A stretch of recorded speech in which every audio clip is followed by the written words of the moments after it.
Hi friends, स्वागत है आप सभी का हमारे इस चैनल में। रोज की तरह आज फिर एक नई कहानी लेके आई हूँ।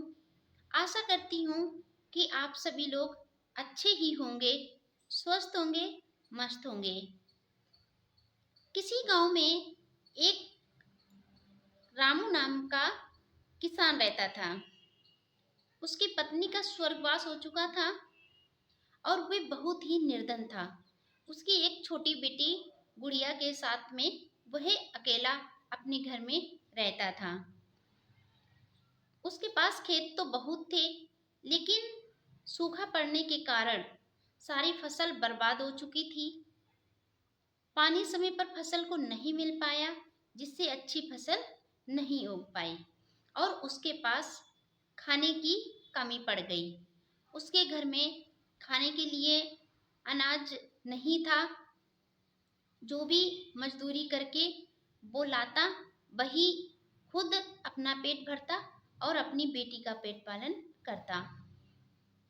उसके साथ में बेटी भी जाती खेत पर और अपने पिता का काम में हाथ बटाती। बाप और बेटी इसी तरह अपना जीवन यापन कर रहे थे। लेकिन एक दिन रामू अपने खेतों की तरफ घूमने गया और खेत के मेड़ पर बैठ जाता है, आसमान की तरफ देखते हुए, और उसके आंखों में आंसू भर आते हैं कि ए भगवान, मैंने सबके साथ में अच्छा किया और अच्छा करने की कोशिश भी करता हूँ। मैंने कभी किसी का बुरा नहीं किया, लेकिन हमारे साथ क्यों बुरा होता है? क्यों हमें एक परेशानी खत्म होने के बाद दूसरी परेशानी खड़ी हो जाती है? क्या करूं, कैसे रहूं? और यही सोचते हुए वह वहीं बैठे बैठे रोने लगता है। उसे रोते रोते काफी टाइम हो जाता है। वे अपने खेत के से घर जाने में काफी देर हो जाती है। उसकी बेटी परेशान होती है। वह अपने पिता को ढूंढती है, गांव में सबसे पूछती है, पर किसी ने नहीं बताया। लेकिन एक बाबा थे जो अपने दरवाजे पर बैठे हुए थे। उन्होंने से पूछा कि बाबा, आपने मेरे पापा को देखा है? तो उन्होंने कहा, बेटी चिंता मत करो, तुम घर पे जाओ और तुम्हारे पिता तुम्हारे खेत की तरफ गए हुए हैं। कुछ परेशान से दिख रहे थे, शाम होते हुए वे आ जाएंगे, तुम परेशान मत हो। वह बेटी वापस अपने घर जाती है, खाना बनाने लगती है। इधर शाम का वक्त था। वह किसान रामू उदास मेड़ पे बैठा हुआ था। तभी एक साधु महात्मा वहां से गुजर रहे होते हैं। उस किसान को बैठा रोते देख उसकी परेशानी का कारण पूछते हैं और उससे बात करते हैं। उसी के पास बैठ जाते हैं, उनसे बात करने लगते हैं। रामू अपना सारा दुख उन महात्मा को सुनाता है कि महात्मा, मेरी कई सालों से मेरी फसल नहीं साथ दे रही है। कभी सूखा पड़ जाता है, कभी जानवर खा जाते हैं, मुझे अच्छे से फसल नहीं हो पा रही है। मेरी पत्नी का भी स्वर्गवास हो गया है।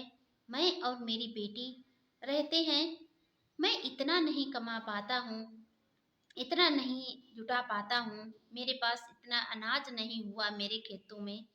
खेत तो मेरे काफ़ी हैं, लेकिन मेरे घर पे फिर भी अनाज के एक बोरी तक नहीं है। मैं क्या करूं?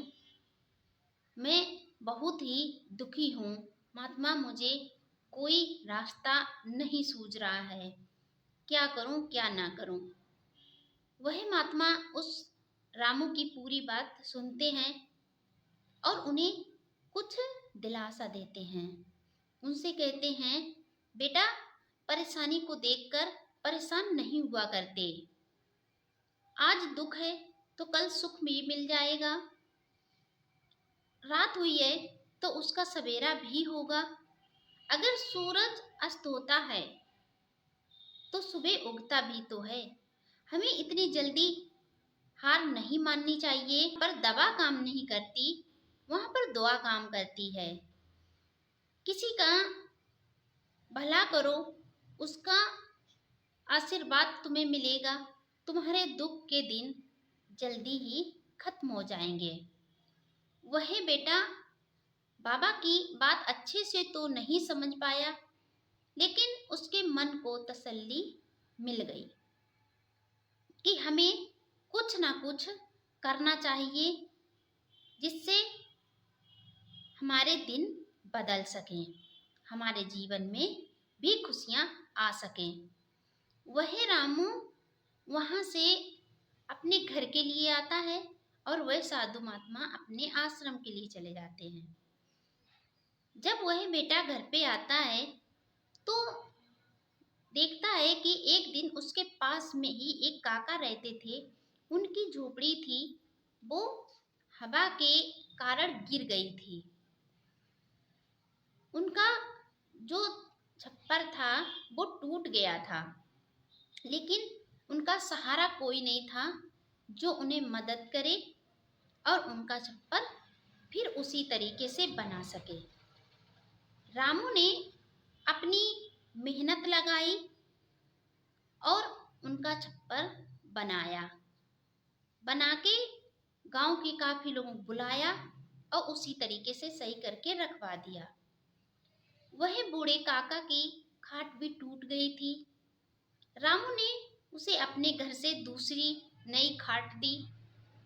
ओढ़ने के लिए एक पुराना कम्बल दिया, जिससे वह काका आराम से अपना जीवन यापन करने लगे। जब भी वह वहां से गुजरता तब भी काका का हालचाल पूछता, काका उनको आशीर्वाद देती। रामू अब अपने अंदर खुशी महसूस कर रहा था। इसके बाद एक जानवर गाय जो ऐसी ही घूमती रहती थी, किसी ने उसे मार दिया था, जिससे उसके पीठ पर बहुत बड़ा घाव बन गया था। उसी के कारण वह इधर उधर रमाती रहती थी। उसमें कीड़े भी आ गए थे, जिसके दरवाजे पर जाती वह उसे बदबू के कारण भगा देता था। लेकिन रामू ने उसे जब भी बैठा देखा तो उसमें मरहम लगा दिया, दवा लगा दी, कुछ घर में तेल रखा, वो तेल उस पे डाल दिया। धीरे धीरे करके उसका घाव भरने लगा। दवाई डालने से उसके कीड़े थे जो मर गए और उसके पास जो भी थोड़ा बहुत खाने को था, घास फूस लाता, वो भी उसे डाल देता था। कुछ ही दिन बीते थे कि वह गाय बिल्कुल स्वस्थ हो गई थी। अब रामू को अपने मन में और भी अच्छा लगा कि उसने कोई अच्छा काम किया। वही गाय सुबह शाम रामू के दरवाजे पर आ जाती।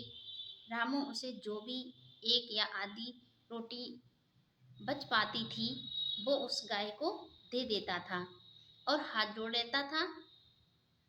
धीरे धीरे करके रामू के दिन बदलने लगे थे। यूं ही गांव में एक बड़ा किसान था। वह पैसा उठाया करता था खेत के लिए। रामू ने उनसे मिला जाके और उनसे कहा कि मुझे सरदार जी, मुझे कुछ पैसे की ज़रूरत है। मैं अपने खेत में अच्छे खाद बीज लगाना चाहता हूँ, जिससे मेरी फसल अच्छी बने और मुझे कुछ मुनाफा हो सके। वह सरदार ने पैसे दिए, जिससे रामू अच्छे खाद बीज लाया, अपने खेत में अच्छा खाद बीज डाला और उसी के पास से पानी की व्यवस्था थी। वहीं से उसने उधार करके अपने खेतों में अच्छे से पानी लगाया। उन सरदार ने उन्हें इतनी मदद की, उनके खेत के लिए पानी दिया, जिससे फसल अच्छी बनी। अच्छी बनी।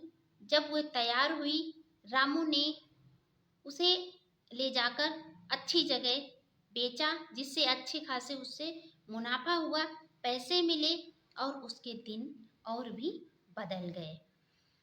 अब रामू खुश रहने लगा और उसकी अच्छी खासी फसल के पैसे मिले, जिससे उसने उसका सरदार का सारा कर्जा भी दे दिया आके।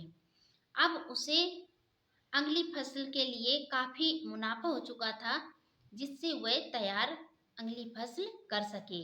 अगली फसल के बीज और खाद लाके बो सके और अपनी खेत की निगरानी कर सके, अच्छे से देख रेख कर सके। धीरे धीरे करके रामू के दिन बदल गए। उसके घर में अनाज के ढेर लग गए, उसे मुनाफा भी काफी हुआ। गांव के लोग अब उसका सम्मान करने लगे, अच्छी नज़र से भी देखने लगे। उसने अपनी बेटी की शादी भी धूमधाम से अच्छे घर में की। अब वह बहुत ही खुश था।